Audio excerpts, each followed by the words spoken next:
And once again, I want to say greetings to each and every one of you, Aquaba, and welcome. Welcome to another round of Tech and Future Talk here on LIB Radio, LIB TV, livinginblack.com. My name is Keita Wado, aka The Conscious Rasta. Weekday mornings, or I should say Thursday mornings, we get together with you live and we look at a broad spectrum of activities related to development, future talk, tech talk. That is our Thursday broadcast program here on LIB Radio. And we welcome you, our listening audience, to be a part, engage, share your ideas, your thoughts about what the future holds. Today's date is Thursday, the 20th of March, 2025 in the Western calendar. This corresponds to the year 6265 in the Kemetic calendar, to which we've realigned our cultural clock. Welcome to the 7th millennium. Welcome to the vernal equinox. Today is the first day of spring. Spring is sprung on the planet. It's a time of rebirth, renewal, of putting our hands into the earth and preparing for a bounteous harvest in the latter part of the year. Let me just let you know, I almost didn't go on the air today. It's been quite busy. Stayed up late last night. I told you that I would get the new book to the printer today. And after midnight, I was able to get the newest book called Standard Omission off to the printer, and really quite happy with it. Standard Omission. Let me just give you a brief introduction to it. And today we're really going to be focusing on parts of this book that take us into the future. So let me do that. I'll just open up the book in the background so it'll be ready. Standard Omission. The African scientific roots of Greco-Roman medicine. Ancient Egyptian Kemetic scientific advancements are often underappreciated or unknown to most voices in the contemporary health movement. After observing this omission so frequently, I take it upon myself to call attention to this neglected history. We are committed to bringing awareness to the African roots of modern medical sciences. The foundational premise of this book is that primary attributions of advancement in biology and scientific medicine that have been afforded to the Greeks are misleading. While Greek contributions to the healing arts and sciences have been extensive and laudable, the reality is that the whole foundation of Greco-Roman medicine was established hundreds and thousands of years earlier.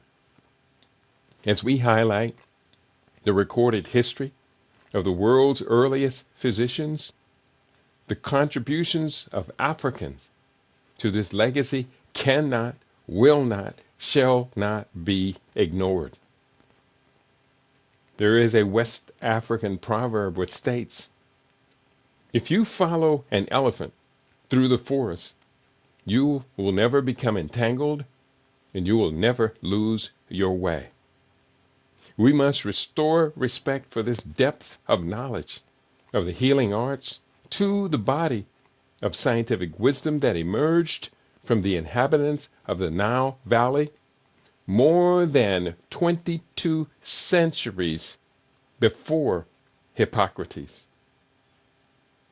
You shall know the truth, and that truth will set you free. So that is an introduction to the book. Bear with me. Book publishing day is a late day. And I look a little a little raggedy for the wear. But I'm proud to say I have published 58 books now. And I'm on a roll. I'm on a roll. I'm going to do a better job of keeping you, my audience, and you, my readers. I'm going to do a better job of keeping you engaged as well. I love doing this. It's a great service to the generation. And I see this as my living legacy. Yet at the same time, don't hesitate to use these books to solve problems. In fact, that was one of the last segments of the book that I was writing. I want to go right to there. I have the book up on my desktop, and we talk about the ancient Egyptian legacy to modern times. This is what we have inherited from them. Alicia Keys shared the following statement. A good friend of mine told me, you should take a break and you should go see the world. Go somewhere. That is when I chose to go to Egypt. And so I took this beautiful trip to Egypt. It was the first time ever in my whole life I took 3 weeks off. And I sailed down the Nile, and I saw the tombs, I saw the tombs and the temples. And I experienced a place that was so magical and so incredibly powerful and intelligent and inspiring. That from Alicia Keys, speaking on PBS. So we have instructions. Sankofa ourselves. Go back and fetch. Go back and fetch. Your mother continent, your mother culture, your mother civilization has been waiting for you to come home and reclaim your family, your destiny, to reclaim your culture. But I do say, it don't mean a thing if it can't solve problems. It don't mean a thing if it ain't got that swing. Do-I, do-I, do-I, do-I. You know what I'm saying. If it doesn't solve problems, it's just another distractive burden that we have put in the way between ourselves and solving problems. Problems which have literally become existential problems. We're in danger now of disappearing, annihilating. You saw my book, Fade to Black, The Passing of a Great Race. So it don't mean a thing if it can't solve problems. What is any of this dialogue worth if we cannot use it to resolve persisting challenges? Throughout this extensive report, the new book, Standard Omission, I have strived to make this information as practical as possible. We are best to approach this study and mastery of history as a foundation from which we can creatively imagine solutions applicable to the present and future.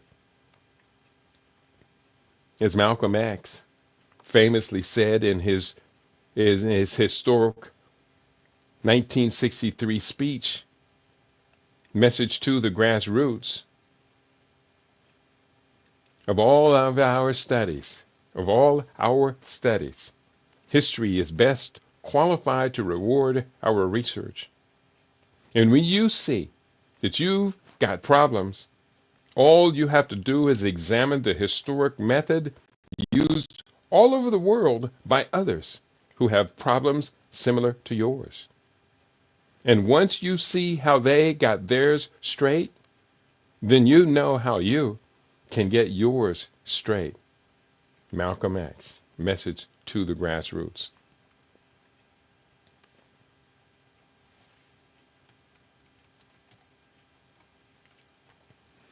Further in this chapter, I share a list of highly accomplished black physicians, surgeons, healers, inventors, and innovators. What is common among this group is that they made lasting and significant contributions to this and future generations. Like those high performing pioneers who made their mark on history during the old kingdom of the most ancient Kemetic civilization, we must stand up with complete confidence in our ability to change the world and make a better pathway for our posterity.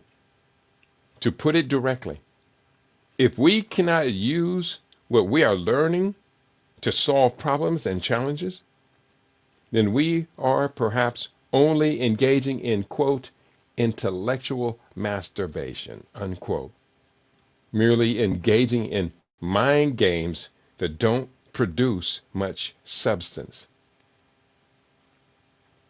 We must always remember that as we reach for the stars, we recognize that we stand upon the shoulders of giants. As we reach for the stars, we recognize that we stand upon the shoulders of giants. Today, just a kind of a casual conversation here. I hope that you find it informative, inspiring. Let me just double check and make sure I have an engaged audience here. I don't want to overlook and or ignore anyone. We are broadcasting live on YouNow, broadcasting live on Facebook, YouTube, our main channel on Rumble. It's an honor and a pleasure to be with you today. Here, let me just make sure that everybody who is in the house gets acknowledged, gets recognized, because you deserve it. And happy vernal equinox to each and every one of you. First day of spring, Hapi, H-A-P-I, Hapi, the great god of the upper Nile waters. So be sure you hit the like button wherever you're listening. And let me just ask you, how do you commemorate the vernal equinox, the summer solstice, the autumn equinox, or the winter solstice? Do you believe that these are sacred days? Sun days, 4 times a year, the crossings? Our Kemetic ancestors did. He was, in fact, not just Kemet, the Dogon, other peoples from around the continent commemorated, celebrated the crossings. And it's still celebrated and commemorated within certain secret societies. Oh, yeah, that's true. I do commemorate these days. I embark upon today, just embarking upon my spring equinox detoxification fast. It's not too late in case you want to join us. 21-day group fast we do. Keeping things in rhythms of 7. I do 28 days for my own personal. Since I've been doing it for so long and I understand wholly and completely the tremendous benefits of seasonal detoxification fasting. I've been writing about it for many, many years. Since I understand completely what it's about, I take one full lunar cycle, 4 weeks, and I engage the process. It feels pretty good. It feels pretty good to have no ailments, no problems. I like it. And I'm going to stick with it. So today begins the first day of water fasting. I'll do a minimum of 72 hours, 3 full days of water fasting. Quite likely I'll do 4 or 5 days. I know I have a feast coming up um, in what, 11, 10 days. So 5 day water fast, that sounds pretty good. Do you commemorate? Now, today, the focus of the conversation is, let me just pull this up so I can see what I'm talking about. The focus of the conversation is Kemet rising. And quite simply, we want to have a casual conversation about the rebirth of a great civilization. The rebirth of a great civilization. The rebirth of a great civilization. I'm touch on this in the book. Let me just read a little bit more. I'm so happy. The Kindle edition of the book has been published. So the book is official. It's out here. It's in the record. And I was looking through my book list that I have out now. I have a total of 58 books I published, but 4 of them are not in print. Vaccines, an ounce of prevention is not in print. Another loaded needle is not in print. AIDS exposed is not in print. And the 4th one is called the Survival Papers. Those 4 books are not in print. Because the books are rather old, I was reading through parts of the Survival Papers. These are documents and papers that I was writing in the early and mid 90s. And believe it or not, the information is still relevant. But I would prefer to direct people to my newer writings because they tend to be more focused, highly relevant, and cutting edge. And really, I want to continue to focus on the cutting edge of research. Every book I put out now, I'm more into this attitude. Where is the lead? I want to be the leader. We want to be the leaders. So that's why now we're talking about rebuilding a great civilization. Just yesterday, the conversation of the Kujichagulia villages came up again. Was it yesterday? Yeah, yesterday. Of the Kujichagulia villages came up again. And I'm not letting go of it. There have been offers of massive amounts of land to do these projects. I'm not letting go of it. It's cutting edge. So that's my commitment. That's my dedication. Now that your eyes are open, look around you. It's the next subchapter of this book. Again, the chapter title is entitled The Ancient Egyptian Legacy to Modern Times. Look around you now that your eyes are open. This extensive research and writing journey has been profound and paradigm shifting. Just as my mental and spiritual journey was forever changed after my 2006 sojourn to the Nile Valley, learning everything written in this volume has awakened my perspective to the standard of healing genius that I know is the ancient foundation of our noble race. I am walking in the footsteps of the greats who came before me, such as Imhotep, Hesirah, Peseshet, and Amenhotep, son of Hapu. They were worthy of deification in their time, just as I should aspire to be in my time, and for the benefit of future generations. Let me repeat, I am walking in the footsteps of the greats who came before me, such as Imhotep, Hesirah, Peseshet, and Amenhotep, son of Hapu. They were worthy of deification in their time, just as I should aspire to be in my time, and for the benefit of future generations. Our mothers and fathers gave us good advice when they instructed us to, quote, count your blessings. They were right about being grateful and so many other things in life as well.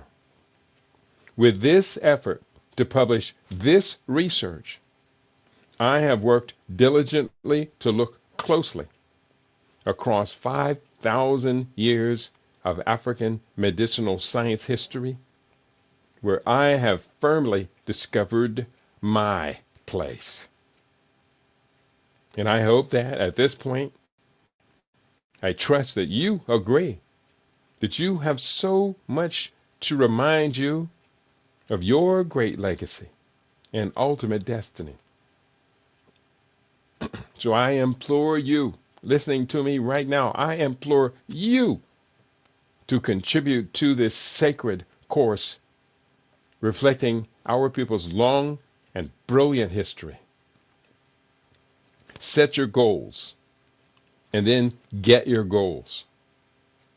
Be unsatisfied with small victories or merely taking up space and killing time. Make that life-changing assessment of your place in society and the posterity you share with future generations. Count your blessings.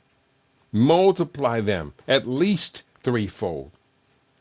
And then set upon your journey of 1,000 miles. You have many more milestones to reach along the way. Put me in the game, coach. We need a win. Put me in the game, coach. We need a win. The journey of 1,000 miles. Just keep stepping. The inspiration of this 5,000-year legacy lights our path out of the darkness. What follows is a list of 50 remarkable accomplishments by Black physicians, health advocates, traditional healers, surgeons, and pioneers of health sciences, including medical inventions by Blacks and the impact of traditional African medicine. So let's go through this list. It took me quite some time to put it together. And these are not in any particular priority or alphabetical order. I just kept pulling. And as I'm thinking right now, there are several others whose names I would like to add to this as well. The journey of 1,000 intellectuals. Number 1, Dr. Daniel Hale Williams successfully performed one of the first open heart surgeries in 1893, paving the way for modern heart surgery. Number 2, Dr. Charles Drew revolutionized blood plasma storage, established large-scale blood banks, and advocated equitable blood donation practices. Number 3 on this list, Dr. Percy Julian's synthetic cortisone. He developed a method to synthesize cortisone, crucial for treating arthritis and other inflammatory conditions, and physostigmine, a drug used to treat glaucoma. Next on the list, Dr. George Washington Carver's agricultural innovations. Dr. Carver developed alternative farming methods such as crop rotation and numerous products from peanuts, sweet potatoes, hemp, and many other natural materials. Number 5 on this list, Dr. Vivian Thomas. He developed several innovations in heart surgery, including the Blaylock-Thomas Taussig shunt, atrial septumology procedures, and a clamp for sewing tiny blood vessels together, which were essential for the success of the, quote, blue baby surgery, unquote. Number 6, Emmett Chappell's biochemistry innovations. The acclaimed environmental scientists and biochemists developed numerous inventions in biochemistry. Number 1, luciferase and luciferin method, not luciferin method. And luce is a Latin word for light, so his inventions had to do with luminescence. Number 2, bacterial detection. 3, laser-induced fluorescence. 4, bioluminescence. 5, ATP detection. And 6, vegetation health monitoring. That's Emmett Chappell. Ernest Everett Just was a pioneering cell biologist whose work has significantly advanced our understanding of cell biology and embryology. His key contributions include: 1, he discovered that the outer layer of the egg, known as the ectoplasm, plays a crucial role in fertilization and development. 2, the first to describe the, quote, wave of negativity, unquote, that spreads across the egg cell's surface after a sperm penetrates it. Number 3, his holistic approach to cell biology was ahead of its time and influenced future research. And point 4, his research laid the foundation for modern cell biology and embryology, particularly in understanding how cells interact with their environment during development. Ernest Everett Just. Number 8 on this list, Alexa Irene Kennedy, the first black woman neurosurgeon in the United States. Now, for this list, I mostly eliminated the first ofs. The first black man to do this in America, the first black woman. I eliminated the first ofs because they're following models that other people have defined. But in this particular case, and just a couple particular cases, their achievements were so spectacular, I had to include them. So Alexa Irene Kennedy, you are included. The first black woman neurosurgeon in the United States. Number 9 on the list, Alfred Day Hershey's Nobel Prize. Became the first African American to share a Nobel Prize in physiology or medicine. Again, another one of these first ofs, but whose accomplishment was so great it cannot be overlooked on this list. Dr. Patricia Bath, an African American physician, holds 5 patents in the United States. 3 of her patents relate to the laser phaco probe, a method and device using ultrasound and laser energy to remove cataracts, significantly improving eye health. She is the founder of the American Institute for the Prevention of Blindness. Dr. Patricia Bath. What a great set of accomplishments. Number 11 on this list, Marilyn Hughes, Gaston's sickle cell disease screening program. She conducted and published a groundbreaking study in 1986 that led to a national screening program for newborns with sickle cell disease. Now again, She reminds me of Pesichet, the ancient Egyptian physician, Pesichet, who may have been supervisor of female physicians.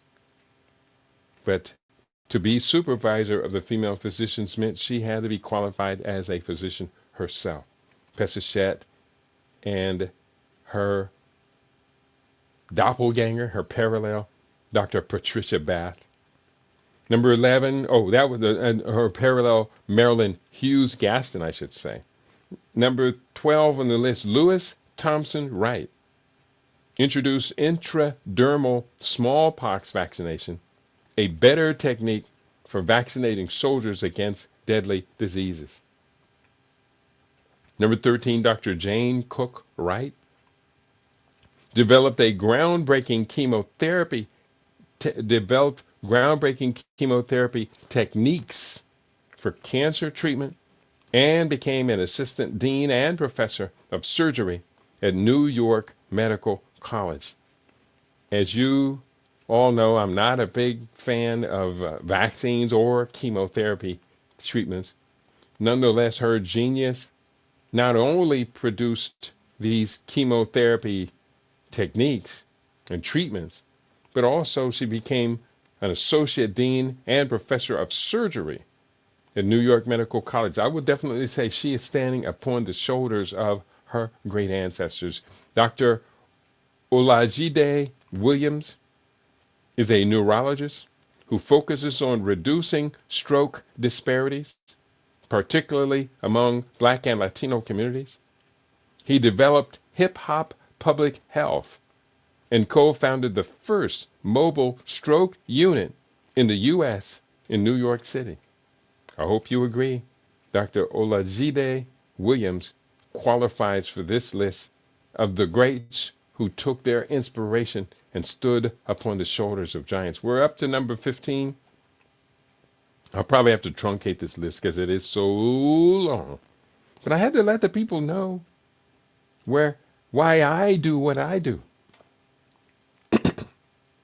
And hopefully one day someone will rewrite this record and I will be so fortunate as to have my name added to this list. You will be so fortunate as to have your name added to this list of the greats who stood up and made their mark on history. Dr. Samuel L. Kuntz was a pioneering kidney transplant surgeon who significantly contributed to the field. He performed the first successful kidney transplant between humans who were not identical twins in 1961.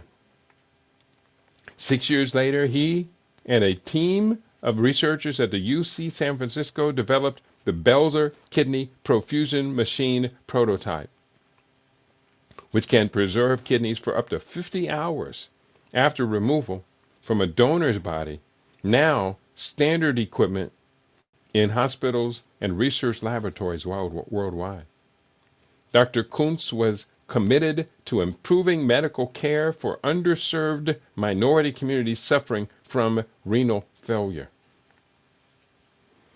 Dr. Ben Carson, number 16. Renowned for his work in pediatric neurosurgery, Carson was the surgeon who famously separated conjoined twins who were born joined at the head. Dr. James P. Beckett, tuberculosis treatment method. And we are continuing, and we are, again, live and direct here on LIB Radio.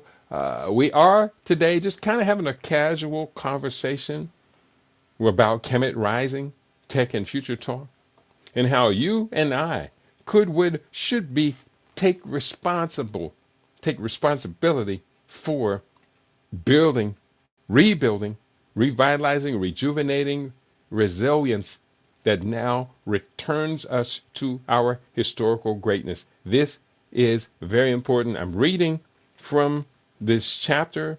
Again, the chapter that I'm reading from is The Journey of 1,000 Years. Just Keep Stepping. Or actually, the chapter title is the ancient Egyptian legacy to modern times. So now we're reading from the subchapter, The Journey of 1,000 Years, Just Keep Stepping, and I'm reading 50 of those who have contributed and continue to contribute to build upon this great legacy that is the focus of the book, Standard Omission. African medical science is the roots of Greco-Roman medicine. So going forward, I'm going to keep reading from this list. We got up to number 18, Dr. Kenneth A. Ford, a pioneering surgeon who significantly promoted the use of colonoscopies as a routine, non-surgical means of detecting early signs of gastrointestinal and colorectal cancer and removing precancerous polyps. Number 19, Henrietta Lacks. Although a victim of racist mistreatment, her cancer cells, HeLa, revolutionized medical research. Number 20, Leonidas Harris Berry. She advocated for racial equality in healthcare and founded the Flying Black Medics to provide medical care to remote communities. That is pioneering, people. That is pioneering. She walks in the footprints of the great Pesachet. Number 21, Dr. C. Alfred Al Anderson developed the first low-cost portable medical diagnostic device, significantly advancing point-of-care diagnostics and making healthcare more accessible. Number 22, Otis Boykin improved the pacemaker by developing a control unit that precisely regulated the heartbeat. Number 23, Dr. William Augustus Hinton developed the Hinton test for syphilis in 1927. The test was based on the principle of flocculation, where an antibody and its corresponding antigen mix to form visible solid flakes. This method made the test faster, more sensitive, and more specific than other tests in the late 1920s and 1930s, and recognized that one of the really kind of unreported scandals of the Tuskegee syphilis study was that the blood plasma being collected from these 428 black men in Macon County, Alabama, the blood plasma was used for a syphilis blood test. So I don't know whether it was Dr. William Augustus Hinton's test or someone else's test, but we do know that what was done to those human beings was a crime against humanity. And it went on for 40 years. It went on until 1972. Oh, yes, it did. And I'm going to share just two more of the 50. Number 24, Dr. I.M. Lewis, a notable figure in the field of mental health, particularly known for its pioneering research and advocacy for the treatment of mental illness within the Afro-American community. While specific details about his studies may not be as widely documented as some other figures, his contributions included: 1, the importance of understanding cultural factors in mental health treatment; number 2, removing barriers that often prevented marginalized communities from receiving adequate care; and 3, the importance of community involvement in mental health initiatives. And number 25 of our list of 50, you have to get the book to get the rest of this list, and share this list with your children and your children's children, and inspire them to stand up and be the ones to redeem our noble race. Number 25, Dr. Robert F. Smith developed the Smith method for treating chronic pain and led pain management. The Smith method of pain management is a therapeutic approach developed by Dr. Smith that addresses chronic pain through physical therapy, psychological support, and lifestyle modifications. It emphasizes the importance of understanding the underlying causes of pain, as it incorporates techniques to improve patients' quality of life. And then it goes on. Traditional African healers, African herbal medicine, willow bark, spiritual healing, dietary, nutritional lifestyle. Get the book. Get the book. Get this list and share it. Build upon it. This list highlights the incredible impact of Black individuals in advancing medicine and health sciences. Let me know if you'd like to explore any of these accomplishments further, because maybe you and I would be collaborating together. That's right.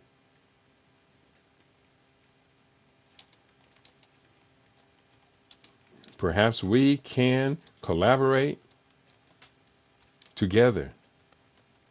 I think that's the best way to approach it.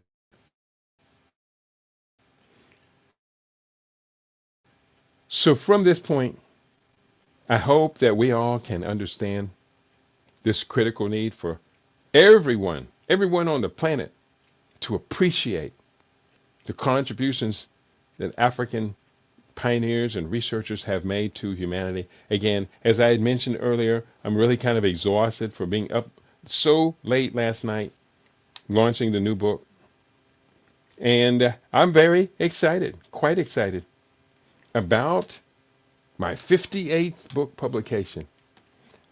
This one should be a paradigm shifter as we start to systematically put into place those institutions that will consolidate our most serious visions of innovating, creating, developing permaculture, agriculture, industry. We're getting back in the pocket, people. And again, in the book, I make this comparison of these different eras in ancient Kemetic history. And it is noted by many historians that the Old Kingdom, that time between the third and the sixth dynasty, was such an amazing presentation of innovation from the Nile Valley. And here's the key. When it came to the medicine that emerged from that time, it was more surgical, traditional African herbal medicine. It was anatomy. They did a lot of very serious things. Then the Old Kingdom comes to a halt after 100 years of chaos, and then becomes the first intermediate period. And you know what that chaos was? Petty rivalry for leadership, a whole bunch of regional warlords, each wanting to claim the lineage to be the king, the pharaoh. It also weakened the Kemetic nation to now we start to see the Persians, the Assyrians, and other groups now coming in as invaders. And then there was a rebirth.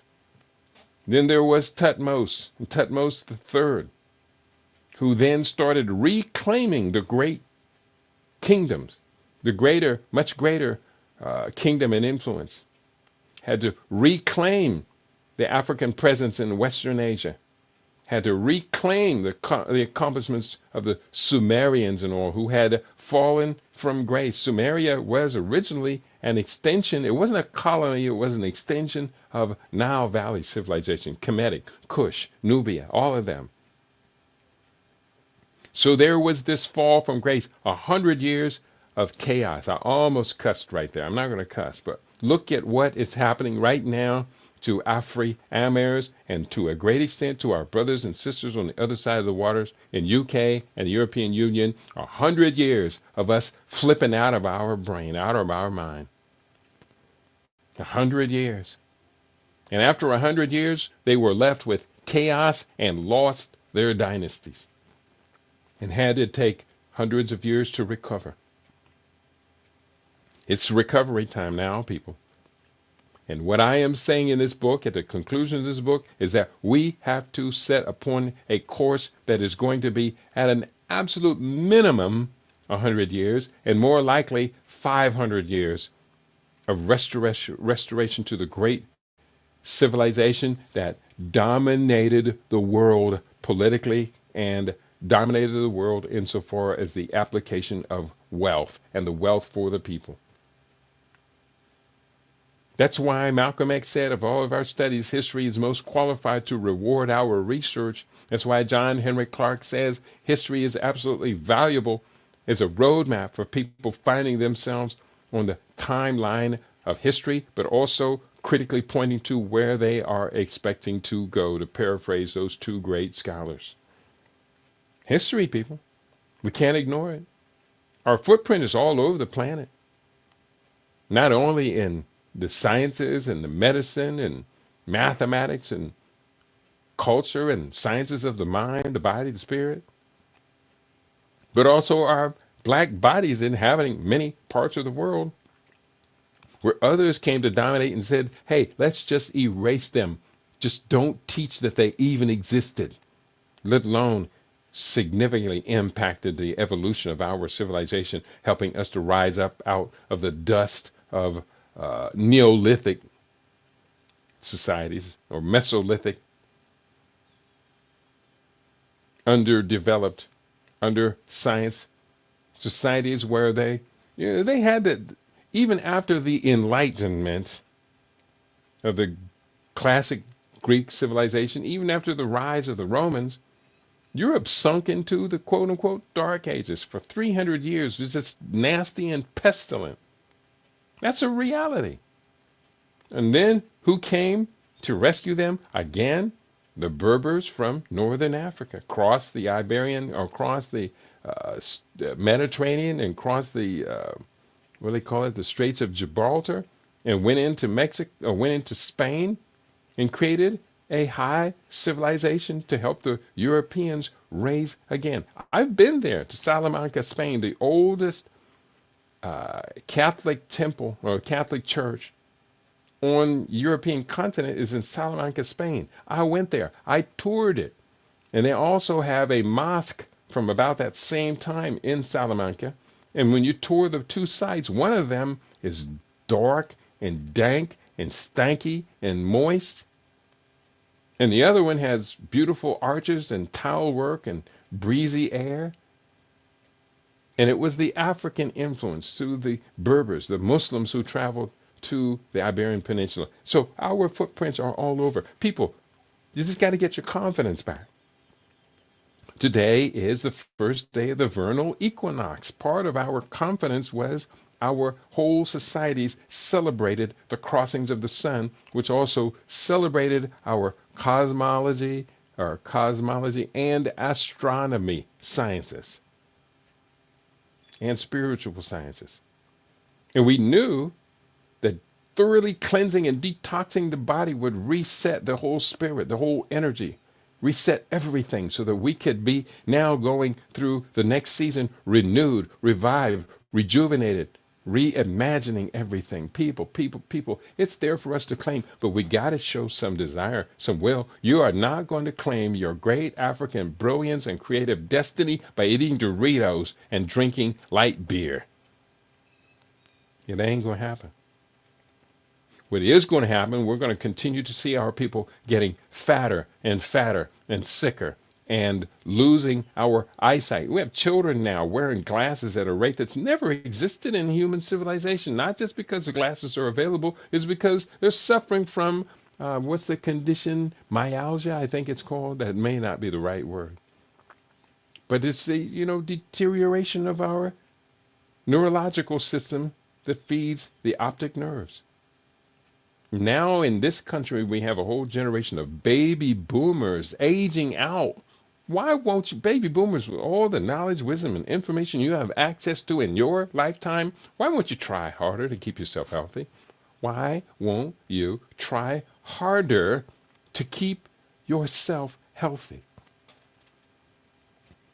I don't want to sound like I'm bashing people, but I tell you, I'm getting really intolerant of these behaviors. I'm an elder now. I'm supposed to be cantankerous.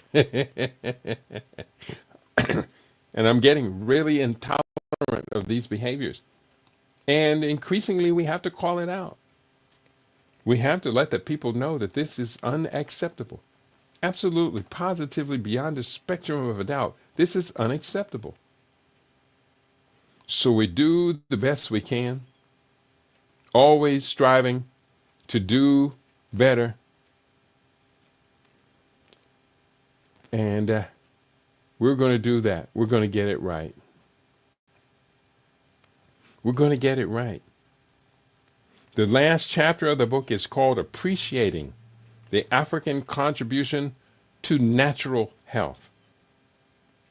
I use this quote from Dr. Mary T. Bassett, Health Equity in New York City, a public health perspective. She said, and I quote, "The health of a population is a reflection of the social conditions in which people live. Addressing health disparities requires addressing the root causes of those disparities. One of the great disparities is disparity in access to practical, usable information. That's where I step in and do the best I can. Can I do better? Yes. That's why I'm going to keep trying to do better. Rediscovering our sacred journey through the ages. Standard Emissions is not the book to set right all the insufferable conditions to which the global African race has degenerated. I wrote earlier about the many great accomplishments that heralded the proud achievements of the old kingdom up to the 6th dynastic period. Then there arrived a century of conflict, internal and externally imposed. Ego and rivalry among our governance fractured empirical unity and power. Great cities degenerated, went undefended, and petty leaders rose as hedonistic players incapable of solving the myriad of challenges their people had previously trusted them to resolve. We must recognize that this truly is simultaneously a marathon and a sprint. And it doesn't help our status at all that each time our runners get into the leader's position, they stumble, fall, and struggle to get back into the race. The foundation for nearly all significant African healing breakthroughs was that they were organically needed and aligned with our environment's natural evolution.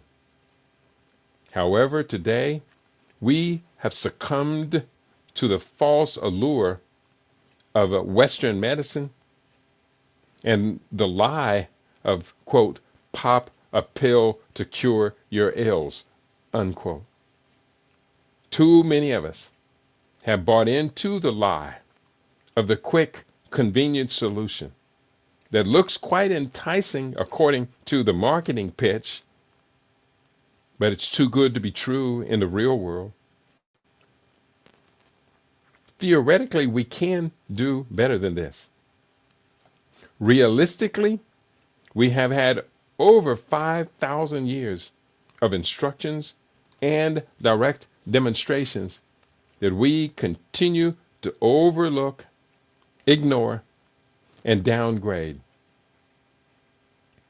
We vow to do better, if not for ourselves and the generations to follow. We vow to do better, if not for ourselves, then the generations to follow. If continued, the present rate of decline, degeneration, decay of essential services, and depopulation of our societies, seek end of many of our scattered families worldwide. Again, to repeat, the instruction is to, quote, go back and fetch, unquote, Sankofa ourselves. In the previous chapter, I prepared a long list of great accomplishments of our ancestors and the now living. We need to recover not only their innovations, but also their creativity, confidence, and primary drive to innovate that uplifts the community, the race, and our global family. You can join this journey anytime. The best time is now. Our motto to quote, get in early, get in deep, applies now. This plane, this train, and this bus are loading, nearly full, and all are clear about their destination and what it takes to make the next station. This is the worst time for indecision. On the contrary, it is the best time to seize the day's momentum and engage in the marathon journey to freedom, liberty, and self-determination. Let's start this new chapter with all due haste and respect for those who came before us. Like the Greeks, Romans, and other empowered groups worldwide, we see the value of what our ancestors brought to humanity. And we vow to take full advantage of our true legacy. We vow to take full advantage of our true legacy.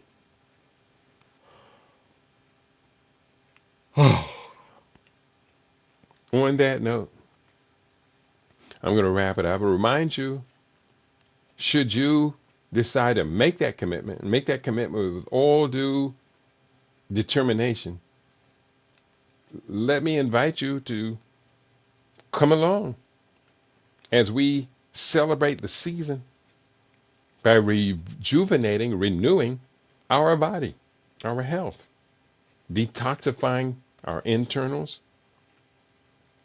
cleaning out the intestinal tract, rebuilding our gut microbiome, getting rid of parasites we may have accumulated over the past seasons. Oh, those parasites, they're there. You got a pet, you're sharing more with your pet than what you might imagine. Parasites do exist. Not just putting that on pet owners, because the pet owners take their pets outside. Pets poop parasites in places where other people and their children walk. So we have those parasites. We got to get rid of them. We got to clean out that muck, that gunk that's been sticking to the inside of our intestines since the pasta we ate 5 years ago. Got to flush the liver. Got to flush the gallbladder. Got to flush out the excessive fat clinging to the inside of our arteries. That's why we detox, people. That excess fat clinging to the inside of our arterial linings. If you don't clean that out, one day that thing could decide to start cleaning itself out and cause you a stroke or a pulmonary embolism. I bet you at that time you're going to wish you had taken on the lifestyle habit of detoxifying, cleansing out your arteries and your veins and your vessels. I bet you all those people on kidney dialysis wish they had done a better job of keeping their blood system flowing, the glomerular system flowing so it could process the toxins out of your blood. The glomerular tubules are clogged up the same way your arteries and your veins are clogged up. And their arteries and veins are clogged up the same way that you are carrying around 60 pounds of extra body fat, adipose tissue that cannot find a place in your energy span, so your body just stores it up and stores it up and stores it up. Now you need more energy to carry around all the stored up energy you've got. And your efficiency drops so low that you start aging in real time. People watch you, look at you, and the next time you see, oh, you look a little different. You've been stressing. What's up? No, I just gained 16 pounds since the last time we saw each other.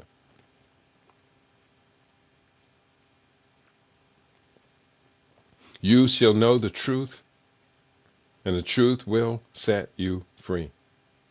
So if you are interested in getting the new book, let me just put this link up. In order to get the book in paperback, you can get it in ebook, and you can get it right now in the Kindle edition.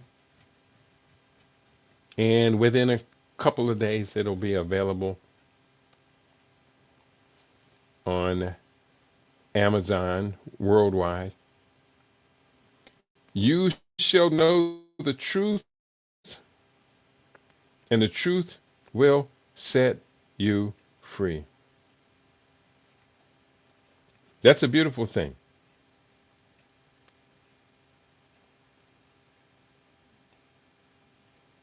You shall know the truth, and the truth will set you free. So, on that note, I'm going to go ahead and start to wrap it up for today. Let me see, let me double check, make sure I'm not going to miss anybody talking to me.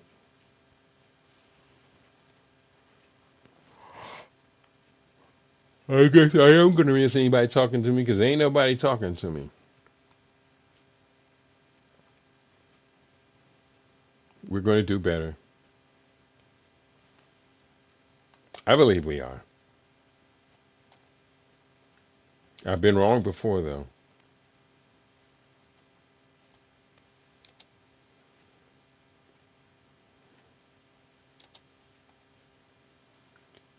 You've been tuned into your favorite. We aim to be your favorite. We are LIB Radio, LIB TV, and livinginblack.com. Are you detox fasting this week? Today begins the first of 3 days. I want to weigh myself, the beginning of the fast weight. And then I'll report to you on a daily basis of how this detox fast, this purification, cleansing of the temple is going. It's going to go really, really well. And I hope yours goes spectacular as well. If there's anything I can do to help you along, it's not too late to join our spring cleaning, the detoxification fast. Just drop me a text 702 580 0662. And let's collaborate, let's cooperate, let's build together, grow together, let's change the world together. And then blame each other for inspiring each other to do such a brilliant job. Peace, y'all. On your favorite, we aim to be your favorite. We are LIB Radio, LIB TV, livinginblack.com. Tell your friends to tell their friends. We've got our own now, and we're very, very proud of who we are and what we do. On your favorite, LIB Radio, LIB TV, livinginblack.com. We out. Talk tomorrow.